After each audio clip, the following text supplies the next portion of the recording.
What are the best and worst matchups for fantasy football for the early games of Week 13, starting with Thursday Night Football with the Cowboys and Saints? It's time to find out right here, right now, as Matchup Wednesday begins on Locked On Fantasy Football. You are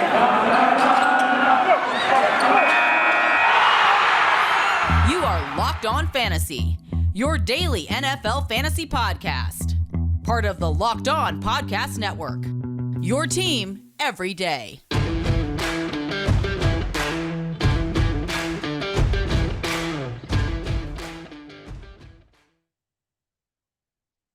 Greetings, everyone, and welcome to another edition of the Locked On Fantasy Football podcast. As usual, I'm your host, Vinnie Iyer. When I'm not doing this, I'm writing about NFL and fantasy football for sportingnews.com. Here we are. We're back into the matchups mode of the week. No Thanksgiving type slate on Thursday. We're back to the regular standard one Thursday night game.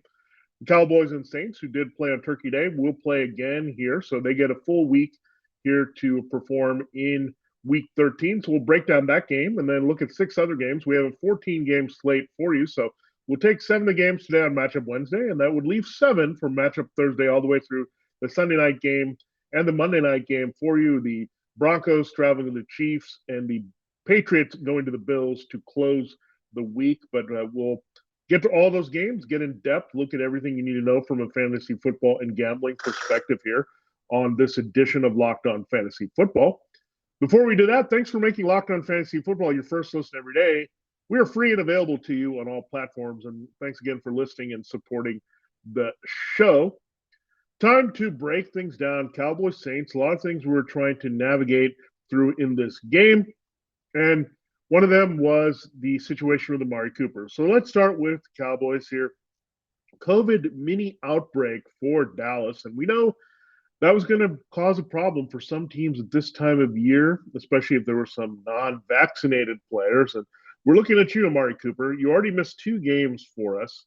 Missed a nice revenge game against the Raiders that could have been very helpful. So 2 games out for Amari Cooper, and it looks like he could be missing a third. So he has some effects still. We know COVID doesn't go away as easily, especially if you're not vaccinated. You're going to feel the effects and have trouble being out there. So just prepare for now that Amari Cooper is not going to play. We'll find out a little bit more if he can go, but keep that in mind. CeeDee Lamb will return, however, from his concussion. So see a lot of CeeDee Lamb and Michael Gallup in this particular matchup. They do have Marshawn Lattimore on the other side, but the Saints' pass defense numbers have been pretty bad here overall, so they allow a lot downfield. The biggest thing is they don't allow a lot in the running game. They've surpassed actually the Buccaneers as the toughest team right now to run on. You can't really even do much in the passing game with your back. So that's a little disturbing for Ezekiel Elliott. They did talk about maybe sitting down Ezekiel here and giving Tony Pollard more run in favor of Zeke. They've also kind of gone the other way where Jerry Jones has declared that they're going to give Ezekiel Elliott a relentless workload, that he's practicing full here. He's had a whole week to rest here, but we're not sure, and the matchup isn't great. I mean, still going to start Ezekiel Elliott, but drop him down into RB2 mode here this week. Tony Pollard, the matchup is really bad, so you can't go there this week, especially when knowing that Elliott is going to be involved. Last week, we mentioned that Tony Pollard could be a good play there. He came through his unusual way because he did score on special teams, but he matched Zeke with the touchdown last week. But matchup not great. Temporary expectations for Elliott.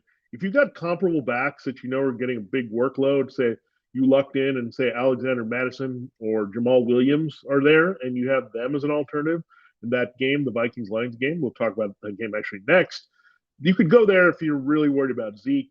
Let's hope that he actually lives up to what Jerry Jones said here. But again, the matchup is tough, so keep that in mind. I mean, he's too talented to sit, especially if he's in the lineup and he's starting. So keep that in mind. But you really have to have a good alternative to go in that direction here. So no Pollard. We're not extending to him. Elliott drops to RB2. I think between CeeDee Lamb and Michael Gallup, especially if Cooper doesn't play, Gallup will have another big game. It probably hurts the value of Cedric Wilson here, and it probably will hurt the value of Dalton Schultz. The Saints have actually been pretty good against the tight end. So teams that usually are good against the run usually have the elements to be good against the tight end with their safety and linebacker play. The Saints are one of those teams that qualify. Those are 2 reliable numbers. Pro tip here in fantasy football. The points against, there's the least volatility when it comes to the running back and tight end numbers here. So Wide receivers, quarterbacks, passing game, that can all be different there from week to week based on the coverage looks. But certain teams just are built to cover the tight end better in the middle of the field. Some are not. And the Saints are one of those really strong teams against the tight end. So when I'm looking at this situation, if Cooper's out, I like CeeDee Lamb as a wide receiver 1. I like Michael Gallup as a wide receiver 2. I would pivot away from Schultz and drop him out of the tight end 1s this week and go to tight end 2.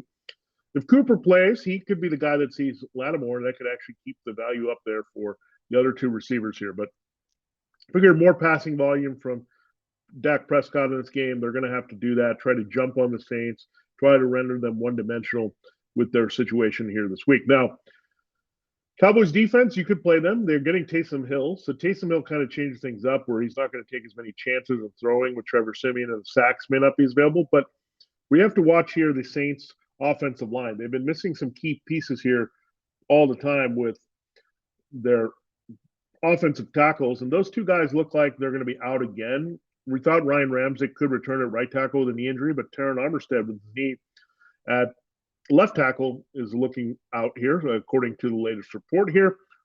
We do know, however, that Alvin Kamara and Mark Ingram, with their knee injuries, are going to return, and Taysom Hill is going to start over Trevor Siemian in this one. So Taysom Hill starting immediately takes you out of the running to play any of these receivers, Marquez Callaway, Traquan Smith, Deontay Harris. Not feeling any of these guys here this week. Taysom is going to lead a run-heavy game charge, especially with Kamara and Ingram good to go here. So that's what the Saints are going to do. They're going to try to grind this game, shorten it, play ball control, short passing. We know Taysom Hill doesn't have a strong arm, and I think we'll stretch it a little bit. So that actually could help Callaway more so than Smith. Smith has been more of a short area receiver for this team. So if you're going to go with anyone you're desperate there, you can go Callaway. We know Trayvon Diggs has been very good for the Cowboys, but he can be burned from big plays from time to time. And you know the Saints are going to draw in the Cowboys, make them defend Hill, and maybe open up a few deep shots, but still I'm not expecting a lot in this passing game. So expecting Hill and Kamara, maybe you'll have some situations where Hill, Kamara, and Ingram are on the field together. Hill's values can sometimes hurt Kamara because he's a guy that can score in the red zone. We've seen that with Cam Newton and Christian McCaffrey. But Taysom, I think, just based on the running alone with the high floor, if you need him as a back-end QB2 that could be a QB1 this week, Hill has that potential. Always can score on the ground again. Always has a big enough arm to make 1 or 2 plays in the passing game, playing off the run to help his stats there. So, again, if you're really desperate, you can do a lot worse than plugging in Taysom Hill. I like him better than, say, Justin Fields this week if you're really forcing that issue. I mean, he could be a poor man's Jalen Hurts, and we've seen that before with his production for the Saints as a QB1. So, again, Hill is definitely usable. Kamara locked in as an RB2. I'm going to temper my expectations there because the Cowboys are pretty good against the run. We know last week a bit of an anomaly with Josh Jacobs going off against them at home. Here, this one's on the road. Kamara back on the fast track. He's missed a few weeks. Should have some fresh legs, fully healthy here with his knee. So Kamara and Hill are really where you can go in the Saints offense. I'm not going to extend Ingram or Tony Jones Jr., partly because of Ingram having Tony Jones Jr. behind him as well. I think that really hurts his value there as the straight-up backup here for Kamara. So Kamara and Hill, wide receivers at your own risk. You can't start anything in tight end, and you can't start the defense here. Even though they're at home, we saw what happened last week against a very potent offense. Here in New Orleans against the Bills, it just was pretty ugly for that Saints defense. Kind of unraveling here, and that's why they're trying to change up the offense, play ball control, help, and maybe Hill can run a little bit more, cut down on the turnovers, a little bit conservative game plan, but also be effective there with some misdirection and running quarterback to account for, and change the way that the Cowboys approach defense here with Dan Quinn, who will be acting as their head coach this week as well with Mike McCarthy on the shelf. So a lot of factors being played out in this game. We'll see how it plays out, but do like the Cowboys passing game quite a bit and the Saints running game, and that's how you kind of break it down here in the simplest form. The Cowboys are 4.5-point favorites. I think the Saints could keep it close with that running game, and 47.5 is the over-under. So not bad with the total, but I think a lot of it is going to fall on the Cowboys' production as expected based on this number. All right, Vikings Lions, we talked about that. This is the backup running back bowl. Let's start with the Vikings here. The road team, Kirk Cousins, very good matchup for him and his receivers, Adam Thielen and Justin Jefferson. If you need to extend to Tyler Conklin at tight end, he has a chance to score a touchdown this week, especially with the red zone situation. A little bit compromised without Dalvin Cook. He'll miss probably 2 games at least with a labrum issue there, shoulder injury he suffered against the 49ers, had to come out of the game, had to be carted off the field there. So when a guy's carted off the field, you're pretty much guaranteed that he's not going to play the following week, but it looks like Cook is going to be out 2 weeks here. So let's look at Kirk Cousins. He's going to have to put it up a little bit more. Again, there's no one that can cover Jefferson. Jefferson comes in as a wide receiver 1. I think Thielen right behind him. And really, the touchdowns could make them both wide receiver 1, with Thielen being the bigger scoring threat than Jefferson. But good game overall for those receivers. That means Kirk Cousins is an excellent play. Once again, he's been pretty solid as a QB1 for most of the season. Alexander Madison, plug and play for Dalvin Cook. But just be wary, they could make it a little bit more of a committee than you think if Madison struggles a little bit. The Lions are pretty bad against the run, and they've been gashed rather easily by some teams of late, including the Steelers, the Eagles. Those teams have really pounded the Lions. So Madison should have good success here with 20-plus touches in the game. So easy plug and play. He's got RB2 consistency, but RB1 upside this week based on the matchup here for the Vikings. So again, Conklin playing off the running game could have a cheap touchdown here. Lions have been decent against the tight end, but they've actually gone down that category. So got him on the Vikings. Pretty much try to start them with the exception of Cook, who won't be playing, and we're not going to KJ Osborne, any other receiver there. You can also play the Vikings defense, good streamer. Lions have been playing some tight games of late, but still not scoring a lot here at all. I mean, you look at the Steelers, Browns, and Bears results, still scoring under 20 points. I don't see that improving here. They do have one good source of offense, however. The Vikings' run defense has kind of fallen apart. You were going to see a lot of Jamal Williams in this one. Another guy with a shoulder injury in this game, the running back, is Deandre Swift. Yeah, they gave him a ton of carries, kind of broke down here. So Swift is going to be out for this one. So Jamal Williams, very capable, has seen the Vikings plenty of times in the same division, playing for the Packers. So, the Vikings' run defense is falling apart. We know Dan Campbell, so it's kind of taking over more of the influence on the offense, has been pounding the ball a lot more. So Williams is capable of doing that. He's a little bit bigger back there. You'll do have Jamar Jefferson for a little bit of a change of pace to help with that behind him, but Williams should still do the majority of the work, and he's going to get dedicated work here for sure in this game. And he's also a decent pass catcher, so if they get behind, they can use him in that role as well and pad his stats that way with a chance for a touchdown. Now, TJ Hawkinson, you just got to play. I mean, it's not the greatest matchup here with some of the safety linebacker play the Vikings have, but he did come through last week and did score with there. So we do know that there's something to look forward to with Hawkinson there to only get better. And again, hopefully he keeps it up here this week there. And Josh Reynolds, we're not going to extend him. The Vikings secondary is a mess, and he seems like the best, most reliable receiver, reuniting with Goff from the Rams, but not going to go there. Just stick with Hawkinson and whoever's carrying the ball primarily for the Lions. That would be Williams this week in this matchup. All right, that breaks down the Cowboys-Saints, Vikings-Lions. So 3 of the teams that played on Thanksgiving, one playing on Sunday, the other 2 playing on Thursday. We'll break down the rest of the games here for you for the front half of Week 13 and the rest of the show. But I do have to remind you about BetOnline that has you covered for all season with more props, odds, and lines than ever before as football season continues the march to the playoffs. BetOnline remains your number 1 spot for all the sports action of the season. Head to our new updated desktop or mobile website to sign up today and receive your 50% welcome bonus on your first deposit. Just use our promo code LOCKEDON to receive your bonus. From basketball, football, NHL, boxing, and UFC, right down to your favorite Vegas casino games. Don't wait to take advantage of all the amazing offers available for the 2021 season. BetOnline is the fastest and easiest way to bet on all your favorite sports. BetOnline, it's where the game starts. All right, we will continue breaking down the games here. We'll talk about 5 more games all the way through the Chargers-Bengals matinee there on Sunday, but we'll keep looking at Sunday's early window games. Thanks again for making Locked On Fantasy Football your first listen every day. We are free and available on all platforms. All right, Cardinals and Bears. Oh, my. So we are now getting to a third team we'll talk about in the NFC North. That's all the teams playing in the NFC North this week. The Packers are on a bye, so we're navigating through that.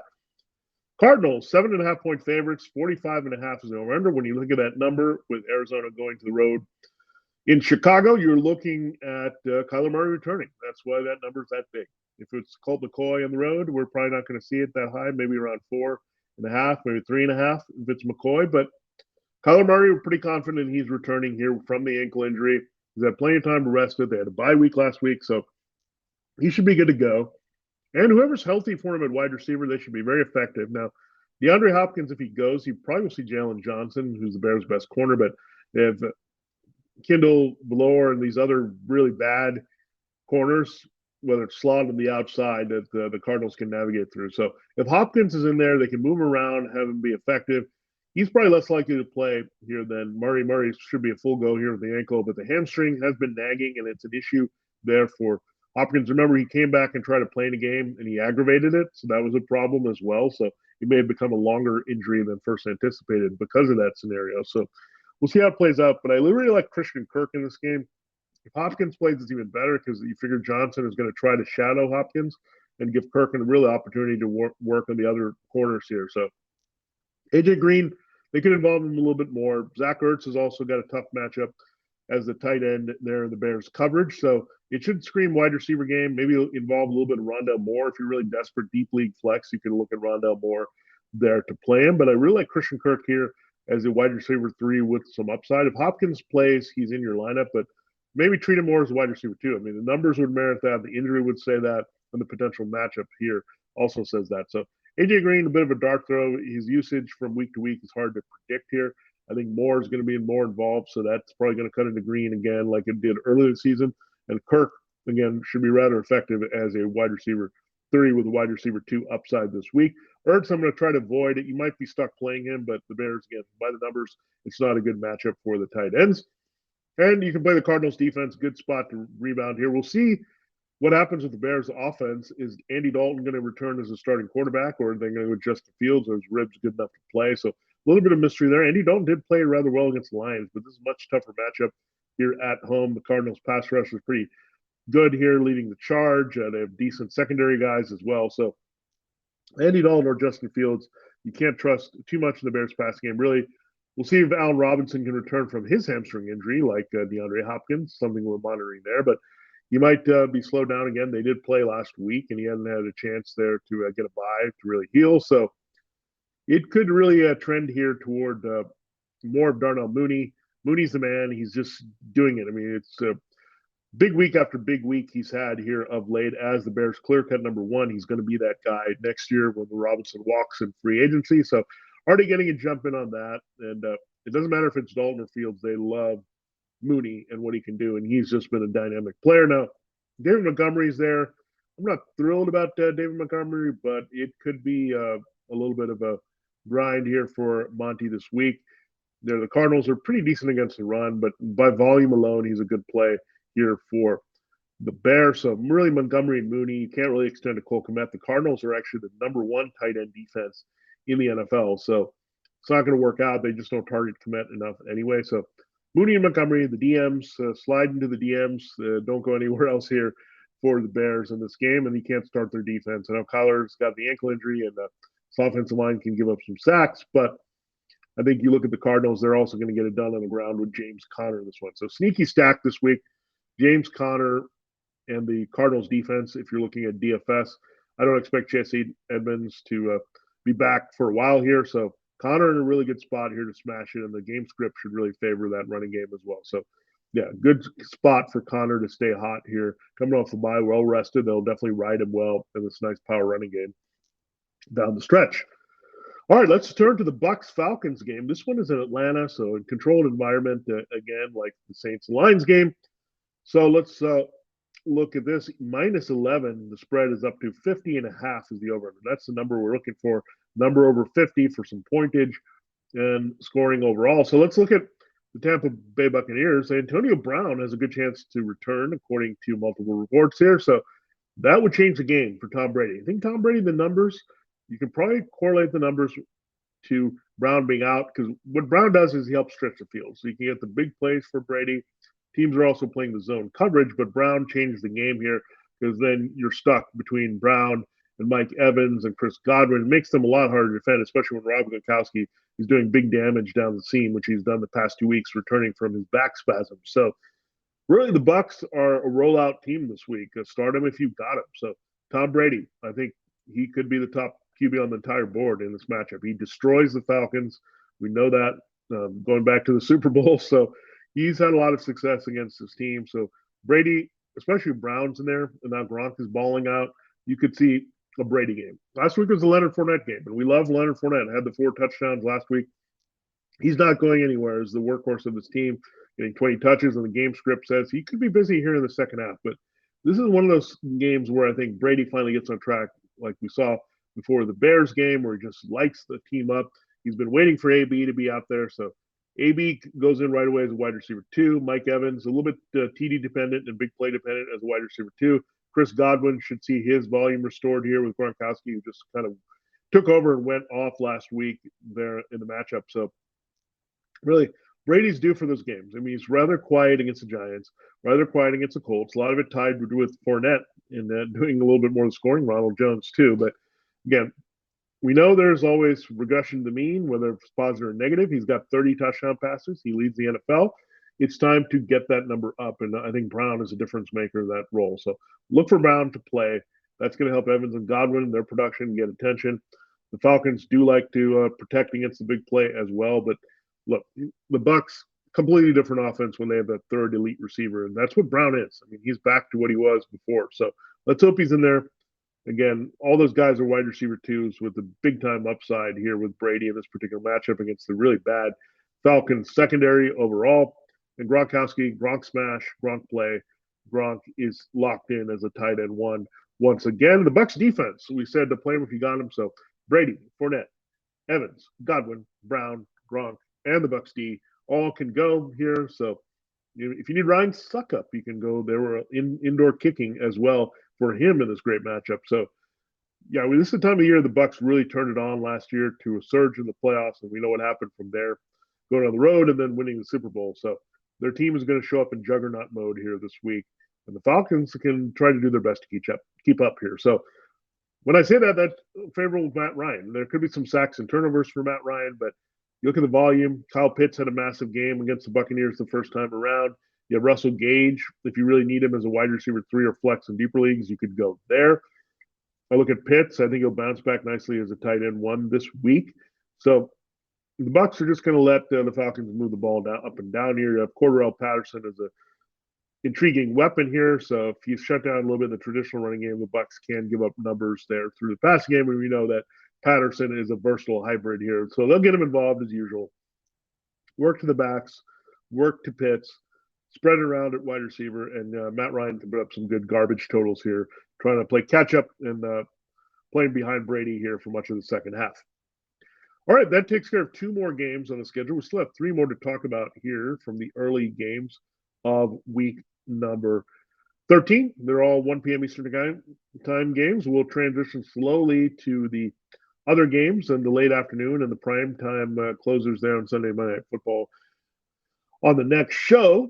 But I do have to tell you, this holiday season, grab the protein bar that tastes like a candy bar, even better than a candy bar. It's called Built Bar, filled with so many holiday goodness things for you, rich and decadent with flavor, covered in chocolate, but amazingly low in calories, sugar, net carbs, and fat, and high in protein. You get the best of both worlds, delicious and healthy, so many flavors. You'll have a hard time choosing, really. We have raspberry mint brownie, cherry double chocolate, cookies and cream, or peanut butter brownie. Built Bar gives you that extra fuel you need to bust down those mall doors and battle all the holiday shoppers. Or if you're just standing in endless shopping lines, Built Bar can give you the extra something to keep you going. So throw one in your jacket or purse, and you never know when you're going to need it. Because it's the season of peace of love. Don't bring up your favorite Built Bar flavor at family parties. People are so passionate about their favorite flavor, they'll fight for it, and things could get out of hand. You're friends with Santa? Well, let's tell Santa to throw a few Built Bars in those stockings with so many flavors that make anyone's Christmas morning a happy one.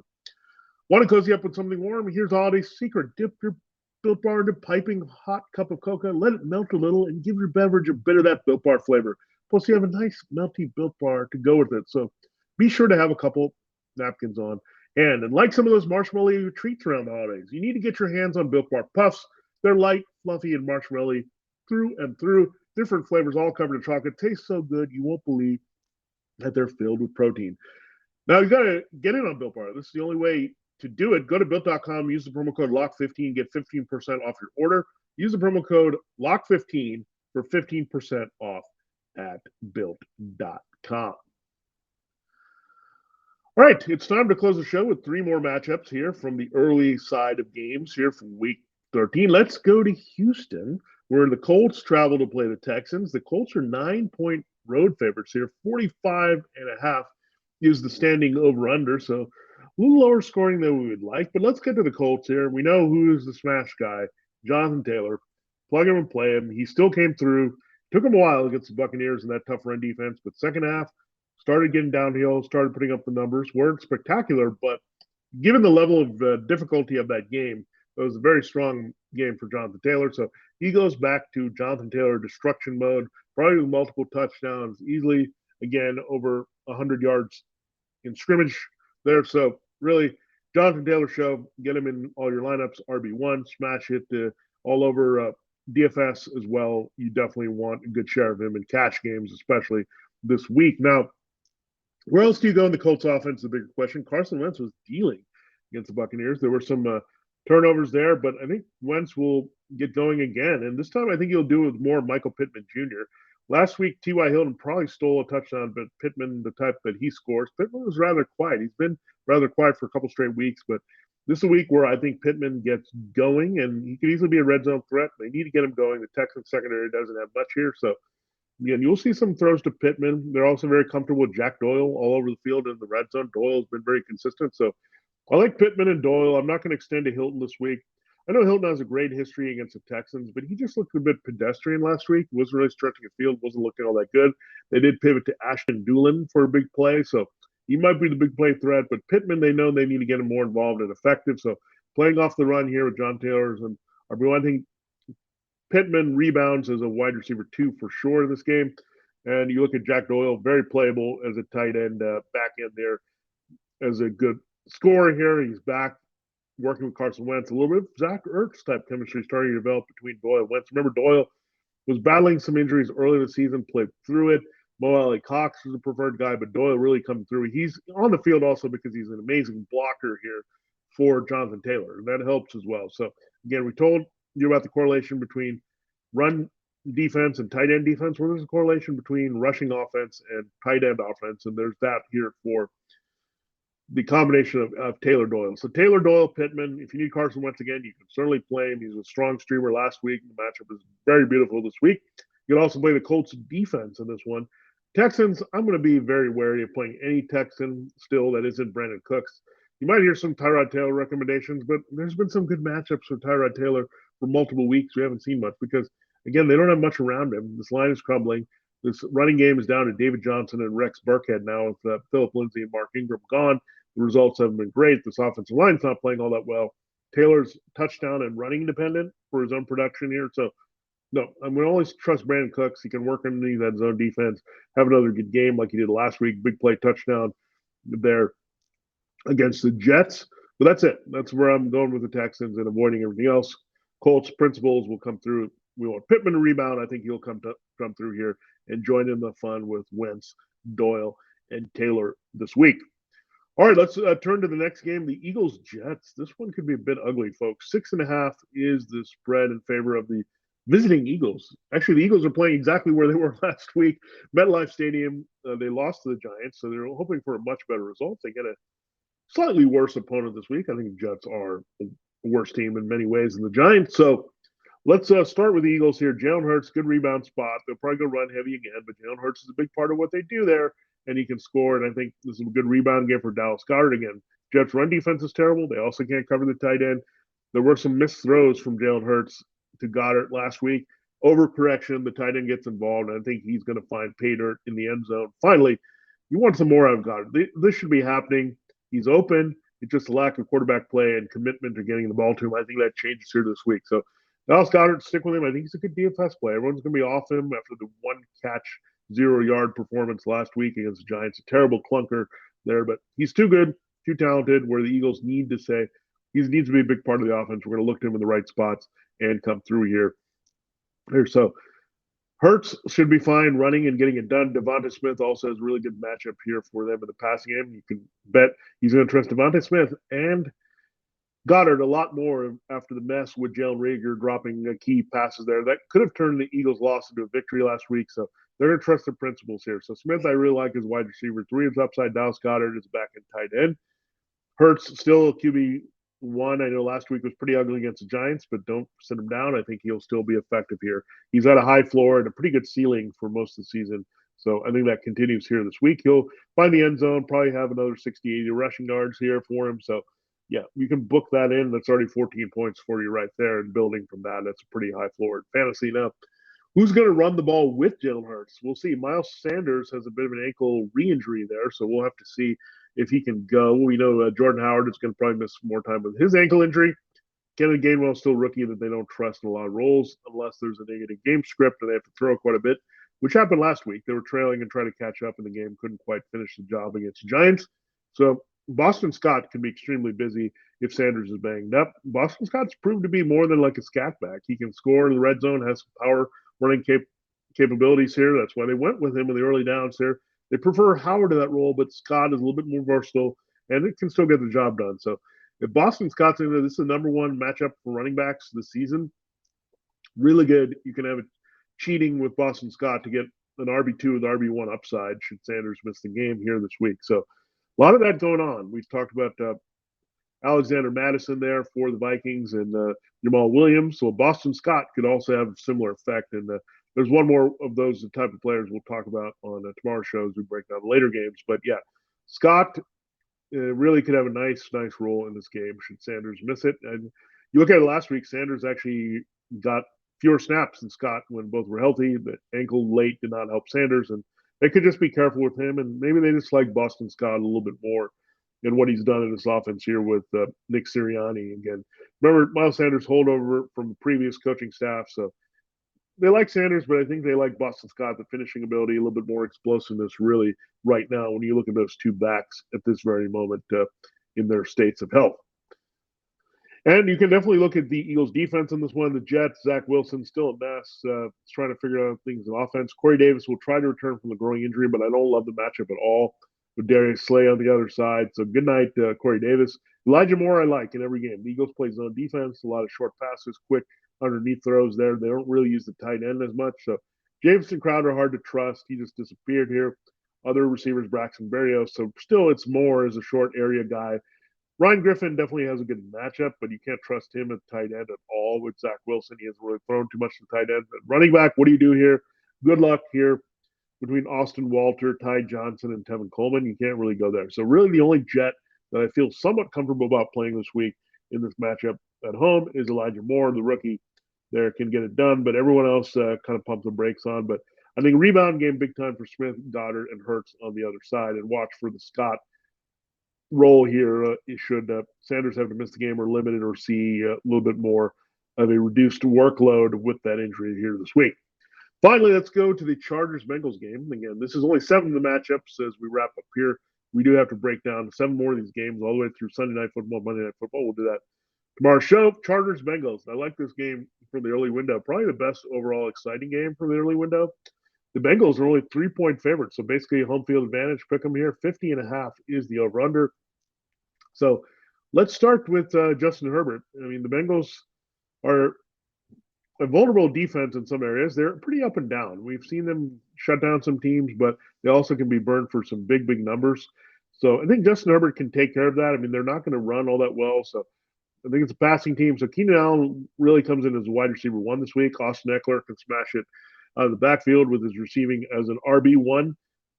You do have Mike Williams. I think he has capacity to do things here. The Bengals secondary still has a lot of holes here between Mike Hilton and Eli Apple. I know some of those guys are making plays, but really that's pretty overmatched secondary in this one with Allen and Williams. So I do love Allen a lot. The way the Bengals play defense, I think it opens up for Allen all over the field. Williams, a deep threat and a scoring threat in this one, can get it done that way. I think Allen gets it done more so with reception yardage, while Williams is going to try to get it done with a big play or a score here for Justin Herbert. So the principles there, I think I put Mike Williams more as a wide receiver 2. Allen as a tight end 1. Eckler will roll it against the Bengals with his unique role here. And Justin Herbert putting it all together is a very strong QB1 this week in this matchup because he's going to have to throw a lot. The Bengals can really take control of this game. And with Joe Burrow. That's going to make Justin Herbert play catch up and throw it up quite a bit in this one for the Bengals Chargers here. So avoiding both defenses with these two talented second-year, first-round quarterbacks in the game. On the Bengals side of things, you're going to play Jamar Chase. You feel okay about it, but they are playing the zone defense, taking really big plays from Jamar Chase. So he's got to do it more in grinding mode, more in volume and touchdown mode. But the good news for him here is that it's a really tough matchup, I think, for T. Higgins and Tyler Boyd on the outside of the slot. So that's going to help Chase. Chase stays in your lineup, but you just have to keep in mind this Chargers secondary is really darn good. They've really cut down the numbers for opposing wide receivers and really quarterbacks. So you can't really feel great about Joe Burrow. He's come back from the bye against the Raiders and Steelers. He hasn't do much. They haven't thrown the ball a lot, and teams are protecting against that big play and forcing them aggressively downfield. So what they've done is pivot to Joe Mixon. And it also helps that you got a really bad run defense in the Raiders 2 weeks ago. The Steelers are a mess now. Guess what team is just as bad against the run? It is the Chargers. So that's good news there. And we told you about that running game, tight end correlation here. So if someone comes through here for Joe Burrow, if he's going to get a couple touchdowns, I think they come to Jamar Chase and C.J. Uzomah. But I think you can do better than Joe Burrow. I think he falls out of the top 12 this week, especially with Joe Mixon having a bigger role and Chargers' run defense being absolutely putrid. So Mixon can pound home the victory, especially the Bengals' defense plays okay in reality. Again, not a fantasy defense I'm going to trust against Herbert, even though Herbert did have some interception woes and issues there protecting the ball there against the Broncos on the road last week. Cincinnati defense has enough holes here to help the Chargers wide receivers. And Herbert can have another big game throwing yardage wise, but I think he can clean it up a little bit for this week and still end up as a really top QB1 as he's been all season for the most part, even with some volatile, questionable games here at times and making some big mistakes here for the Chargers. So again, Bengals more run heavy in this game. Chargers more pass happy in this game. That's how you kind of have to play it and navigate through here, where you want more exposure with the Chargers passing game and more reining in the Bengals passing game with a lot of Mixon this week. And I do like the Bengals to win this game.